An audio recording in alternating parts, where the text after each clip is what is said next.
राधे राधे।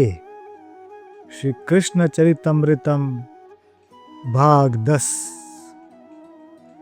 शीर्षक देवताओं द्वारा गर्भ स्तुति। आइए आइए आइए देवराज, आप कैसे पधारे? ओह गणेश जी, मेरा परम सौभाग्य कि आपका आगमन हुआ।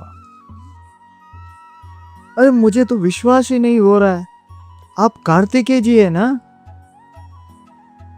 मैं तो चकित हूं, आपके 4 मुख, अब ब्रह्मा जी लग रहे हैं। हे भूत भावन शंकर जी, आपने भी हमें कृतार्थ किया, धन्य हो गए हम। यशोदा जी गदगद है, समस्त देवी देवताओं से उनका आंगन भर गया है। इतना ही नहीं, ओ आराध्य मेरे, आप भी पधारे। चतुर्भुज श्री नारायण भगवान को देखकर यशोदा जी तो गदगद हो गई। पर यह क्या, यशोदा जी का गर्भ तेज से भर गया है। ऐसा लग रहा है कि चंद्रमा ही मानो यशोदा जी के गर्भ में प्रवेश कर गए। यशोदा जी कुछ बोलती उससे पहले ही देवताओं ने सस्वर स्तुति प्रारंभ कर दी थी। बेचारी बोली यशोदा जी को क्या समझ आए वो वैदिक भाषा की स्तुति। देवता, महादेव, भगवान सब स्तुति कर रहे हैं। सबके हाथों में पुष्प है और वे सब प्रसन्न चित्त से दिव्य शब्दों का उच्चारण करते हुए पुष्प यशोदा जी के गर्भ में चढ़ा रहे थे। यशोदा जी के कुछ समझ नहीं आ रहा। उद्धव विदुर जी को यह प्रसंग सुनाते हुए गदगद भाव से भर गए।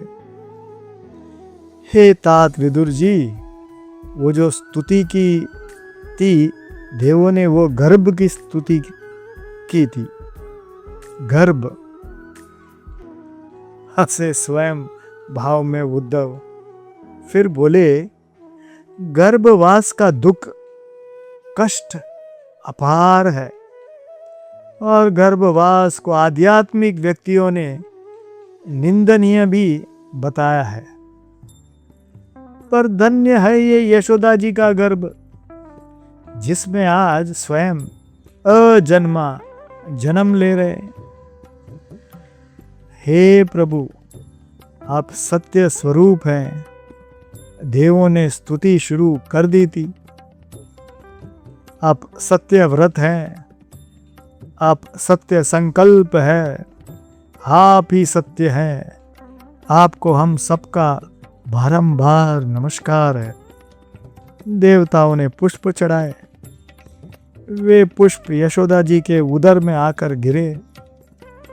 यशोदा जी कुछ समझ नहीं पा रही है, वो कुछ घबराई हुई सी है। हे प्रभु, आपसे ही सृष्टि होती है, पालन आपसे ही होता है और संपूर्ण सृष्टि का संहार करने वाला भी आप ही हो। आप समस्त के आधार हो।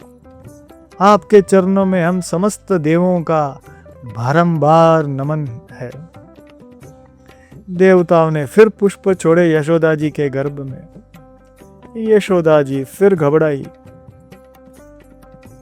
हे आदि पुरुष, आपसे ही ब्रह्मा की उत्पत्ति होती है। आपसे ही उत्पन्न नारायण सृष्टि का पालन करते हैं और संहार करने वाला रुद्र भी आपसे ही शक्ति प्राप्त करके संहार करते हैं। ऐसे समस्त आदि शक्तियों के भी मूल आपके चरणों में हमारा प्रणाम है। देवताओं ने फिर पुष्प बरसाए। यशोदा जी के कुछ समझ में नहीं आ रहा है कि ये सब क्या हो रहा है, पर मंगल हो रहा है, सब उत्सव पूर्ण हो रहा है। इतना तो समझ ही रही है ये बोली यशोदा जी। चारों ओर पुष्प ही पुष्प, सुगंध से भर गया है यशोमती का वो महल। आहा, दिव्य अद्भुत छटा बन गई है नंद घेनी के महल की।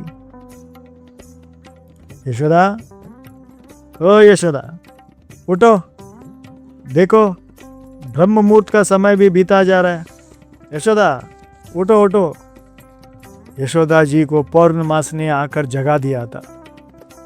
ओह, यशोदा जी घबरा हुई उठी, चारों ओर देखा। ये पुष्प कहां से आए?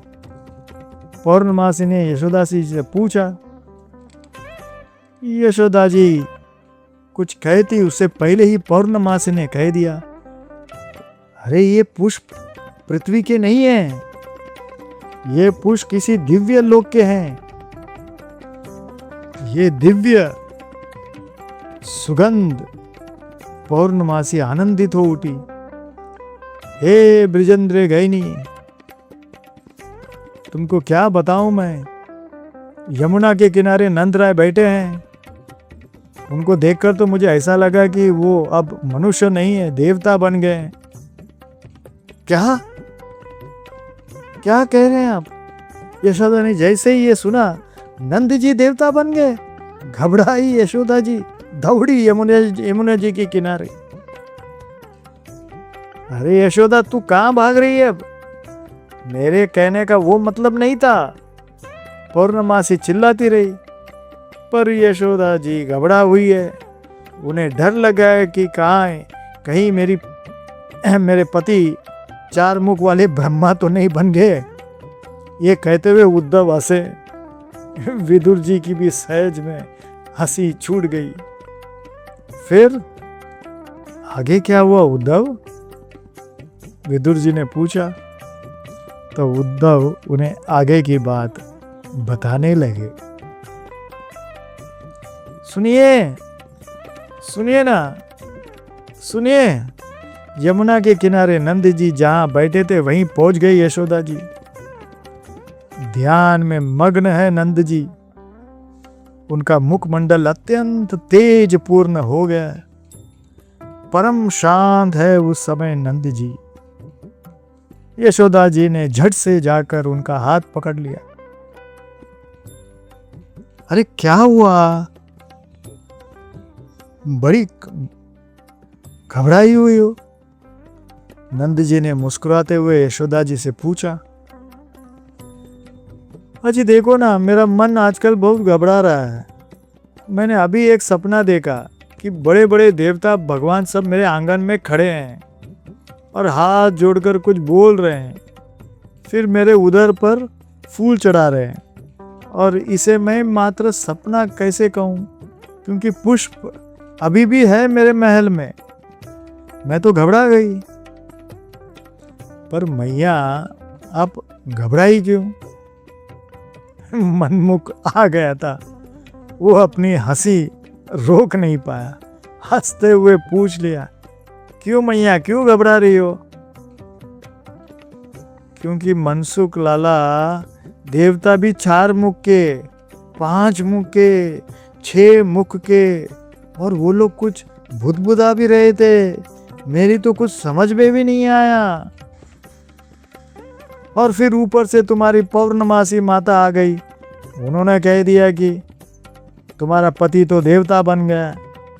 मैं और डर गई कि ले, मेरे पति अगर देवता बन गए तो मेरा क्या होगा। अरे मैया, तू भी देवी बन जाना। ऐसा ये कहते हुए मनसुख मेरी ओर से ये कमल पुष्प बृजेंद्र घेनी के गर्भस्थ शिशु के लिए। ध्यान से उड़ गए थे ऋषि शांडिल्य। उन्होंने भी ध्यान में कई चमत्कार देखे थे। तो यमुना से एक कमल पुष्प तोड़ लाए, चढ़ा दिया, मुस्कुराए, बड़े प्रेम से नमन किया यशोदा के गर्भ को। पर यशोदा जी के कुछ समझ में नहीं आ रहा है कि ये हो क्या रहा है। नंद जी आजकल आनंद में ही डूब रहते हैं। अकारण आनंद छाया रहता है नंद जी के हृदय में। पर यशोदा जी, ये तो मैया है कन्हैया की, बावड़ी मैया। आगे का भाग हम कल बताएंगे। राधे राधे।